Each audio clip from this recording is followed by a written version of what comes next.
Hello everyone. Our presentation is on eliminating bias in hiring and promotion training. For this project, our group designed a cross-cultural training program focused on helping organizations make fairer and more consistent employment decisions. We will explain why this topic matters, what concepts inform this training, where it would be appropriate, and how the training activities and evaluation plan would work. Our training project is focused on eliminating workplace bias in hiring and promotion. This topic matters because hiring and promotion decisions shape who enters an organization, who advances, and who gets access to leadership opportunities. Bias is not always obvious or intentional. In many cases, people may genuinely believe they are being fair, but still rely on assumptions, personal comfort, stereotypes, or informal standards when evaluating candidates or employees. That is why this training is designed to move beyond simply saying that bias is bad. The purpose is to help employees recognize how bias can appear in real workplace decisions. It can show up in job descriptions, interview questions, assumptions about leadership potential, performance reviews, and promotion discussions.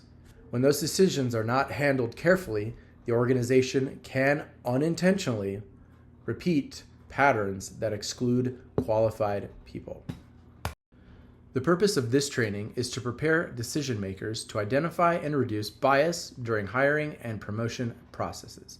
The training is intended for people who have influence over employment decisions. That includes HR staff, supervisors, managers, search committee members, department leaders, and promotion panels. These are the people who write job postings, screen applicants, conduct interviews, compare candidates, evaluate performance, and recommend employees for advancement. The most appropriate context for this training would be an organization that is trying to improve fairness, representation, and consistency in its employment practices. This could include a university hiring faculty and staff, a public agency promoting employees into leadership roles, a nonprofit building a more inclusive workforce, or a private company reviewing its hiring and promotion systems. The training is especially useful in workplaces where leaders say they value diversity and inclusion, but their hiring or promotion outcomes do not fully reflect that commitment. To develop this training program, we drew from several key concepts discussed throughout this course. These concepts explain how bias develops in organizations and why training is needed to create fair hiring and promotion practices. The first concept is implicit bias. Implicit bias refers to the unconscious assumption or attitudes that can influence decision making. In the workplace setting, these biases can affect how candidates are evaluated for hiring or promotion, even when the decision makers believe that they are being fair and objective. Because these biases often operate without conscious awareness, it is very important for employees and leaders to recognize how they can impact workplace decisions. The second concept is diversity and inclusion.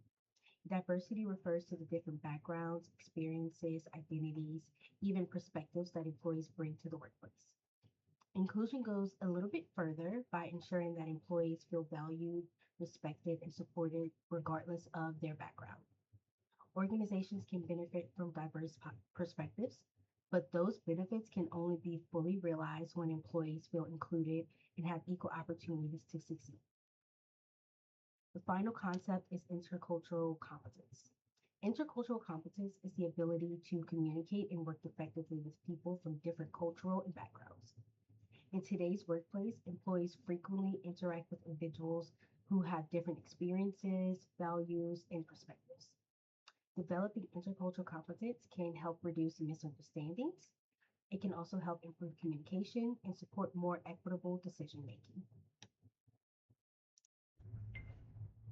These concepts are supported by several course readings that inform the decision of our training program.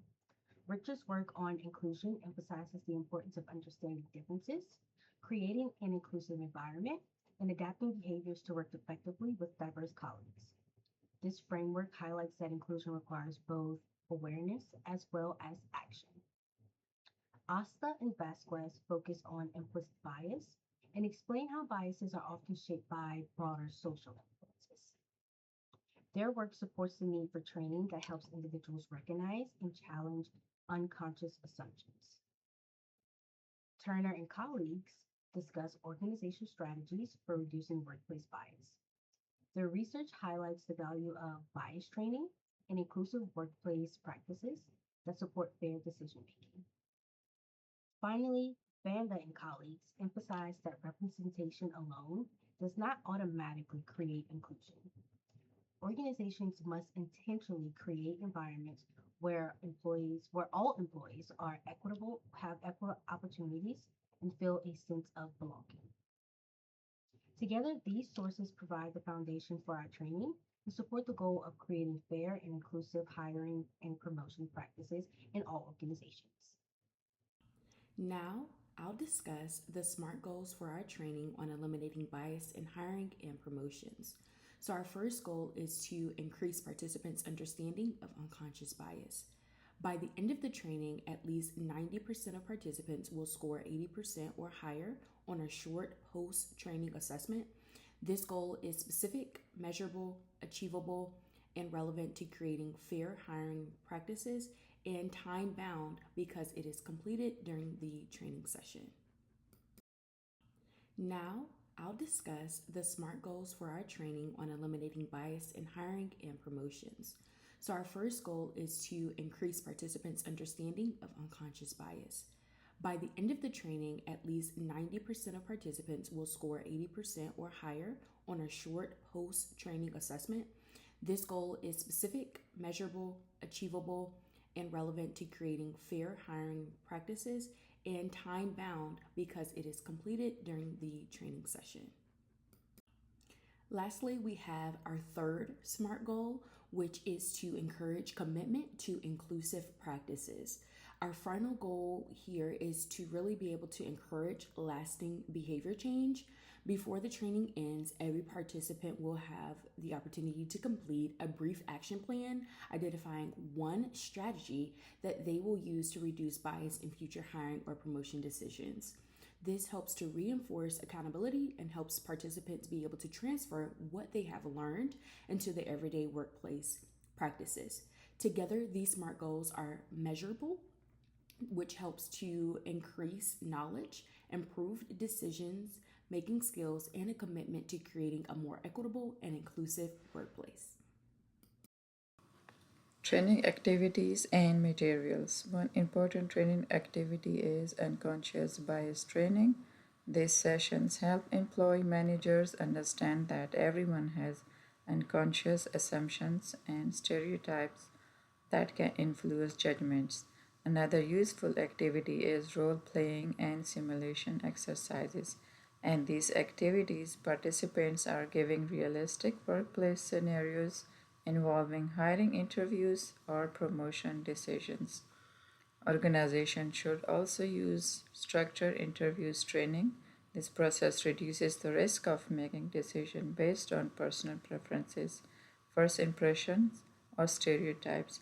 Objectives performances evaluation ensures that promotions are based on merit and performances.